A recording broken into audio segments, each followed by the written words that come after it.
అది 2025 September 28 Asia cup final. Cricket ప్రపంచం అంతా ఎదురు చూసిన match. India versus Pakistan rivalry. మొదట బ్యాటింగ్ చేసిన పాకిస్తాన్ 20 ఓవర్లో 146 పరుగులు చేసింది. టార్గెట్ పెద్దది కాకపోయినా మ్యాచ్ మాత్రం చాలా టెన్షన్గా మారింది. రెండో ఇన్నింగ్స్ ప్రారంభించిన ఇండియా టీంకు స్టార్టింగ్లోనే భారీ షాకులు తగిలాయి. పాకిస్తాన్ బౌలర్ దెబ్బకు ఇండియా టాప్ ఆర్డర్ మొత్తం ఒక్కొక్కరుగా అవుట్ అవుతూ స్కోర్ బోర్డుపై వికెట్లు పిట్టల్లా పడిపోయాయి. స్టేడియంలో ఉన్న అభిమానులు, టీవీ ముందు కూర్చున్న కోట్లాది మంది కూడా ఒకటే మాట అనుకున్నారు: ఇండియా ఈ మ్యాచ్ ఓడిపోతుందేమో. కానీ ఆ సమయంలో ఒకడు మాత్రం భయం అనే మాట తెలియనట్టు బ్యాటింగ్ చేశాడు. ప్రెషర్ ఎంత ఉన్నా అతని ఆటలో మాత్రం ఆత్మవిశ్వాసం తగ్గలేదు. అతనే తిలక్ వర్మ. సింగిల్స్, బౌండరీలు, తెలివైన షాట్లతో మ్యాచ్ను ఒక్కో అడుగు ముందుకు తీసుకెళ్లాడు. చివరి వరకు నిలబడి అసాధ్యాన్ని సాధ్యం చేశాడు. కట్ చేసి తన అద్భుతమైన ఇన్నింగ్స్తో టీమిండియాను 5 వికెట్ల తేడాతో విజయం వైపు తీసుకెళ్లి దేశం మొత్తం గర్వపడేలా చేశాడు. తిలక్ వర్మ హైదరాబాదు చిన్న వీధుల్లో మొదలైన ఒక కళ. 2002 నవంబర్ 8న హైదరాబాదు తెలుగు కుటుంబంలో జన్మించాడు.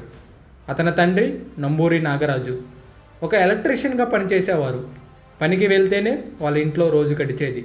తిలక్ వర్మ అతని దగ్గర అందరిలాగా టెడ్డీ బేర్స్, టాయ్స్ ఉండేవి కాదు. ఒక ప్లాస్టిక్ బ్యాట్ మాత్రమే ఉండేది. నైట్ పడుకునేటప్పుడు ఆ బ్యాట్ పక్కన పెట్టుకొని పడుకునేవాడు. తిలక్ వర్మకు చిన్నప్పటి నుంచి క్రికెట్ మీద ఆసక్తి ఉండేది. 11 సంవత్సరాల వయసులో కోచ్ సలీం బయాష్ అతన్ని టెన్నిస్, క్రికెట్ ఆడుతుండగా చూశాడు. బయాష్ తన పర్యవేక్షణలో తిలక్ వర్మకు క్రికెట్ పాఠాలు నేర్పించాడు.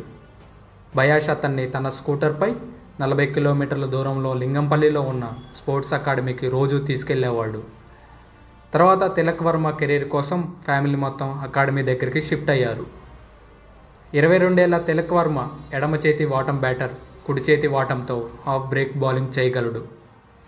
2018-19 సీజన్లో హైదరాబాద్ క్రికెట్ టీం తరపున రంజీ ట్రోఫీలో డెబ్యూ చేసిన తిలక్ వర్మ మొదటి నుంచి తనకు బ్యాటింగ్ టాలెంట్తో అందరినీ ఆకట్టుకున్నాడు.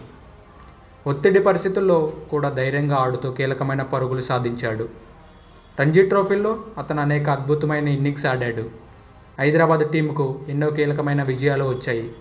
రంజీ మ్యాచ్ల్లో చేసిన గొప్ప ప్రదర్శనలే అతనికి పెద్ద వేదికలపై అవకాశాలు తెచ్చాయి.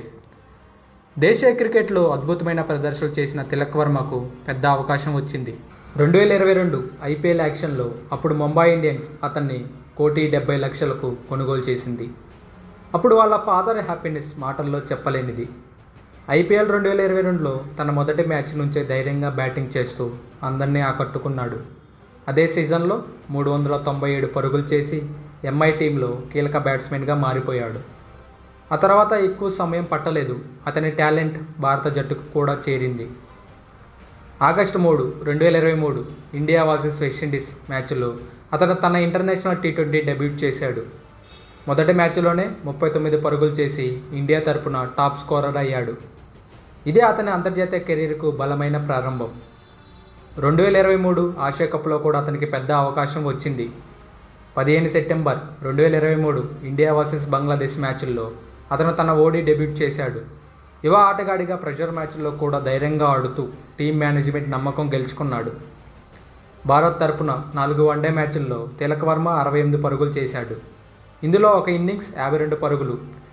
టీ20ల విషయానికి వస్తే అతను 27 అంతర్జాతీయ మ్యాచ్ల్లో 25 ఇన్నింగ్స్ల్లో 780 పరుగులు సాధించాడు. అందులో 2 అర్ధ సెంచరీలు, 3 సెంచరీలు ఉన్నాయి. 2025 ఏషియా కప్లో ఇతను లేకపోతే ఆ ప్లేస్ని ఆడేవారు లేరు అన్నట్టుగా ఆడాడు. ఇంకా ఫైనల్ మ్యాచ్ పాకిస్తాన్పై పవర్ఫుల్ నాక్ ఆడి player of the match award గెలుచుకున్నాడు. అది 2026 T20 world cup T20 squad announce చేశారు. ఆ స్క్వాడ్ లిస్టులో అతని పేరు చూసిన తర్వాత హ్యాపీనెస్ మామూలుగా లేదులే.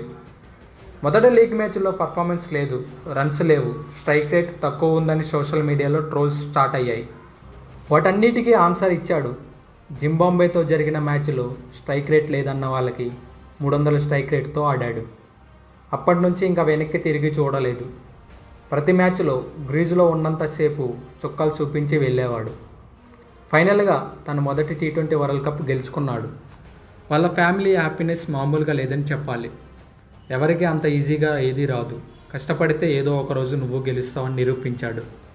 తిలక్ వర్మ, ఇది నార్మల్ జర్నీ కాదు, ఎంతో ఇష్టంతో కష్టంతో కూడిన జర్నీ. తిలక్ వర్మ జర్నీ మీకు ఎలాగనిపించింది? ఇంకా ఎవరిదైనా బయోగ్రఫీ కావాలంటే కామెంట్స్లో చెప్పండి. Thank you.